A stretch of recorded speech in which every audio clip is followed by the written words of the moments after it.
बिस्मिल्लाहिर्रहमानिर्रहीम। अस्सलाम वालेकुम एवरीवन। उम्मीद है कि आप सब खैरियत से होंगे। आज की वीडियो का टॉपिक है हाइपरबोल। हाइपरबोल एक लिटरेरी डिवाइस है, फिगर ऑफ स्पीच है जो लिटरेचर में बहुत ज़्यादा इस्तेमाल की जाती है। आज की इस वीडियो में हम डेफिनेशन देखेंगे, एक्सप्लेनेशन देखेंगे, एग्जांपल्स देखेंगे, फंक्शंस देखेंगे और हाइपरबोल को थॉरली समझने की कोशिश करेंगे कि अगर लिटरेचर में इसको यूज़ किया गया हो तो हम कैसे आइडेंटिफाई कर सकते हैं। पर आज की वीडियो की तरफ जाने से पहले मैं आपको बता दूं कि www.bseln.com मेरी वेबसाइट है जिस पर लिटरेचर और लिंग्विस्टिक्स के फ्री नोट्स PDF आप हासिल कर सकते हैं। अब डेफिनेशन से स्टार्ट करते हैं कि hyperbole is a figure of speech और literary device that creates heightened effect through deliberate exaggeration. Hyperbole एक ऐसे लिटरेरी डिवाइस है, एक ऐसा फिगर ऑफ स्पीच है जो कि बातों के अंदर एक ऐसा हाइटेंड इफेक्ट, ऊंचा इफेक्ट क्रिएट करने की कोशिश कर देती है या फिर डेलिबरेट एग्जिजरेशन करना, जानबूझ के बढ़ा चढ़ा के किसी भी बात को बताना हाइपरबोल कहलाता है। एक और डेफिनेशन देखते हैं कि hyperbole is often boldly overstated और एग्जिजरेटेड क्लेम। कोई बहुत ही बड़ी छोड़ दे, बहुत ही लंबी छोड़ दे तो उसको क्या कहते हैं कि हाइपरबोल इस्तेमाल किया गया है। ये ऐसा स्टेटमेंट होता है जो इम्फोसिस ऐड करने की कोशिश करता है without the intention of being literary too. इसकी अगर मैं आपको एग्जांपल दूं तो ये कहा जा सकता है कि मुझे तो इतनी भूख लग रही है कि मैं अब तो पहाड़ खा जाऊं खाने के। तो अब ये बात यहाँ पे, बेशक भूख लगी है, खाना भी खा सकती हूँ लेकिन पहाड़ तो नहीं खा जाऊंगी खाने के। तो ये एक एग्जेजरेशन है, ओवर स्टेटमेंट है, हाइपरबोल। इसी तरह अगर मुझे कोई अपना सामान पकड़ा दे तो मैं कहूँ कि उसका तो टनों वजन था। अब जो भी बैग मुझे आपने दिया है उसका तो टनों वज़न था। अब ज़ाहिरी बात है वो बैग वज़नी होगा लेकिन उसका वज़न टन जितना नहीं होगा, और अगर होता भी तो मैं उठा ना सकती। तो ये क्या है? हाइपरबोल है। हाइपरबोल सिर्फ कॉमिक या आयरॉनिक इफेक्ट के लिए इस्तेमाल नहीं होता बल्कि सीरियस इफेक्ट के लिए भी इस्तेमाल होता है। जैसे कि कहना कि मैं तो प्यास से मर रही हूँ, तो ये भी एक हाइपरबोल है।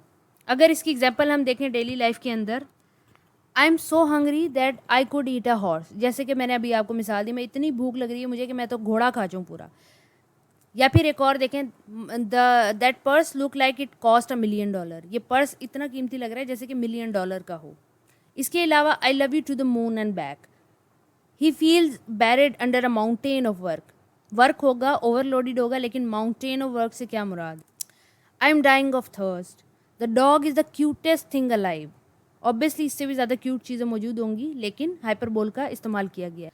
हाइपरबोल क्यों इस्तेमाल किया जाता है? हाइपरबोल इसलिए इस्तेमाल किया जाता है ताकि किसी भी चीज़ को बढ़ा के पेश किया जा सके या फिर उसकी ज़्यादा इंपॉर्टेंस बताई जा सके, उस चीज़ से रिलेटेड स्ट्रॉन्ग इमोशन शो किए जा सके, इम्फोसिस शो किया जा सके या ह्यूमर भी इवोक किया जा सके।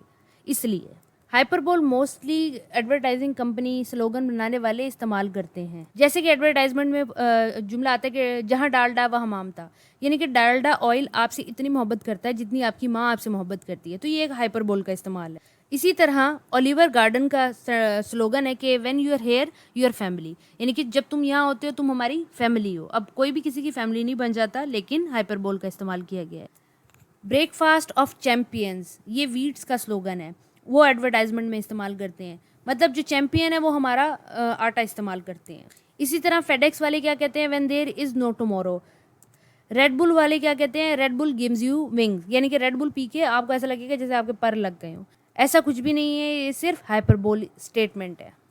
हाइपरबोल इसलिए भी इस्तेमाल किया जाता है ताकि अटेंशन ली जा सके, ऑडियंस को अट्रैक्ट किया जा सके किसी स्पेसिफिक सेंटेंस के लिए और वो उनके दिमाग में चिपका दिया जाए ताकि वो उस सेंटेंस को रिपीट करके चीज़ों को रिमेंबर कर सकें। बहुत सारी मूवीज़ ऐसा कर चुकी हैं, जैसे कि टॉय स्टोरी के अंदर जो लाइन है टू इन्फिनिटी एंड बियॉन्ड, ये लाइन ऑडियंस को रट गई है। इसी तरह टाइटैनिक की line I am the king of the world, तो ये भी लाइन बहुत ज़्यादा कैची सी लाइन है। ऑब्वियसली हीरो किंग नहीं था लेकिन उसने स्टिल यूज़ किया छोटी सी बात के लिए और वो हाइपरबोल बन गया। अब हाइपरबोल सेंटेंसेस के अंदर कैसे यूज़ किया गया हो सकता है?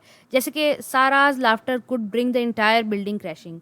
सारा इतना ज़ोर से हंसती है कि ये पूरी बिल्डिंग जो है ये क्रश हो जाए या गिर जाए ज़लज़ले की वजह से, उसके शोर की वजह से टूट के। तो ये क्या है? एक हाइपरबोल है। एक और जुमला देखें कि लिफ्टिंग अ टॉडलर। टॉडलर होता है वो बच्चा जो घुटनियों चलता है। रोहान टीज्ड, रोहान ने कहा you are as light as feather, तुम तो इतने हल्के हो जितना कोई पर होता है। अगर लिटरेचर के अंदर देखें हाइपरबोल कहाँ पे इस्तेमाल किया गया है तो a modest proposal by Jonathan Swift के अंदर हाइपरबोल यूज़ किया गया। इसके अलावा विलियम शेक्सपियर की सोनेट है 147, इसको लाजमी पढ़ें, ये हाइपरबोल की किंग है। अब मेरे सेंटेंस के अंदर भी हाइपरबोल था, लेकिन आप इसको जब पढ़ेंगे तो आपको पता लगेगा कि जो राइटर है वो अपने यानी कि जो लवर है वो बिलविड के लिए बीमार है, परेशान है, पागल हो चुका है, उसको बीमारियां लग चुकी हैं, वो मरीज़ इश्क हो चुका है। जब आप इसको पढ़ेंगे, ये हाइपरबोल है, जगह जगह इस्तेमाल किया गया है इस तरह। इसके अलावा द फॉरेनर के अंदर भी हाइपरबोल यूज़ किया गया है। नोट्स आपको वीडियो की डिस्क्रिप्शन बॉक्स में मिल जाएंगे। उम्मीद है आपको वीडियो समझ आ गई होगी। अगली वीडियो तक के लिए अपना ख्याल रखिएगा। अल्लाह।